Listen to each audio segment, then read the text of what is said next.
Okay, let's talk. And I mean, let's have a real conversation about a problem that, for some of you, might feel incredibly personal.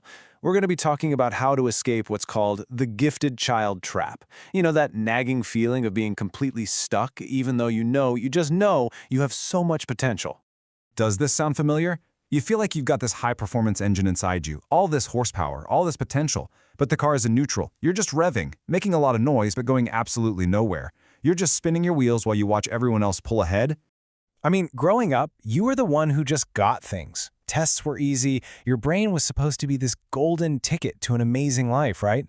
But now, you look around, and the people you might have once thought of as, average, they're out there building careers, launching things, making moves, while you feel like you're still on the starting line, just endlessly preparing for a race that, honestly, has already started.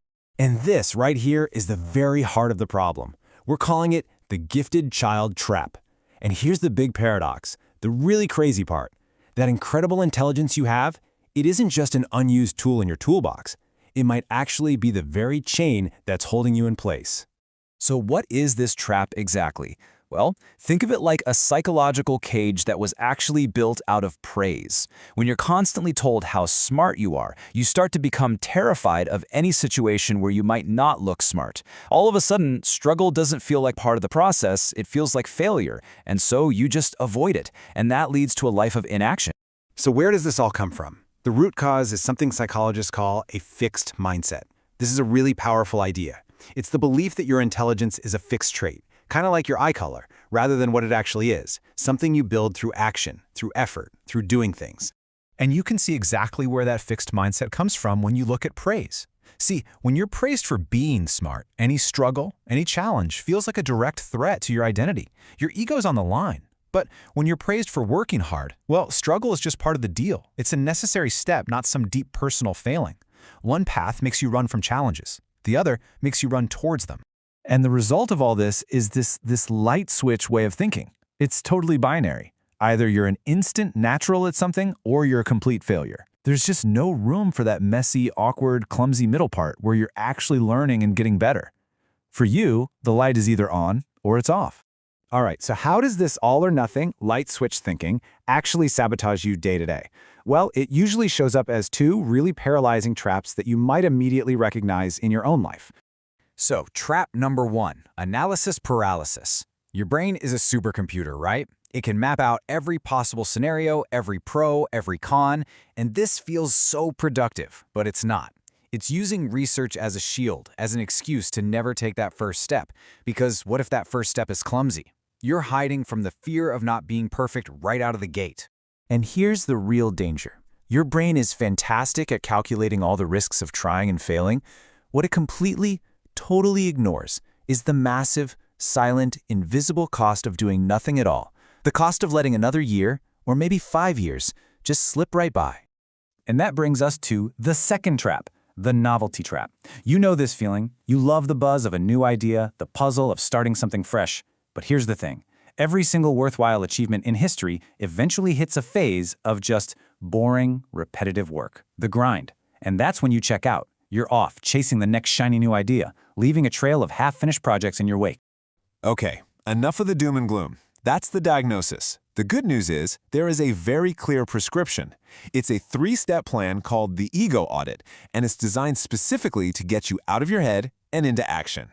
It all starts with step 1. You have to enter the fool phase. That means you intentionally, deliberately give yourself permission to be absolutely terrible at something new. I mean it. Step 2 is the do it badly rule. Forget perfection. Your only goal is to produce a messy, ugly, low-quality first version of whatever it is. Just get something out there. And finally, step 3, increase your feedback velocity. The goal here is to stop running simulations in your head and start testing ideas in the real world as fast as humanly possible. And this quote right here, this is the entire spirit of that do it badly rule. See, perfectionism leaves you with a blank page. It leaves you with nothing.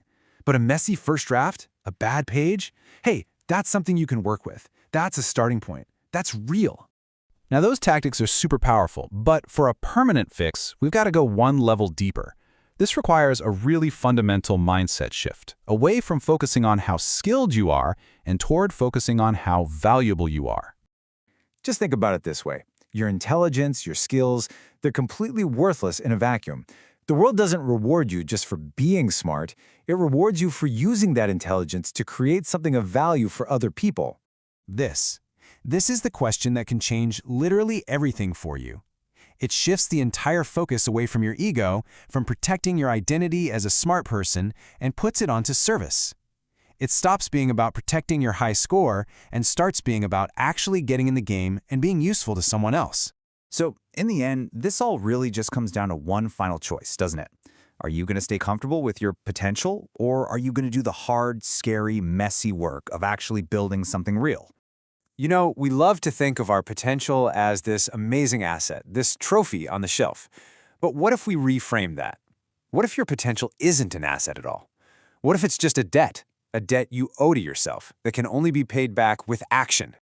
I can pretty much guarantee what's happening in your head right now as this is ending. Your old habit is kicking in. Your brain is probably already suggesting another article to read, another video to watch, anything to give you that warm, comfortable feeling of learning without the cold discomfort of actually doing. So here it is. Here's your first action. Don't plan it, don't analyze it. Prove to yourself in this exact moment that you are in control, not the ghost of the gifted child. The real work begins the second you close this tab. Now go.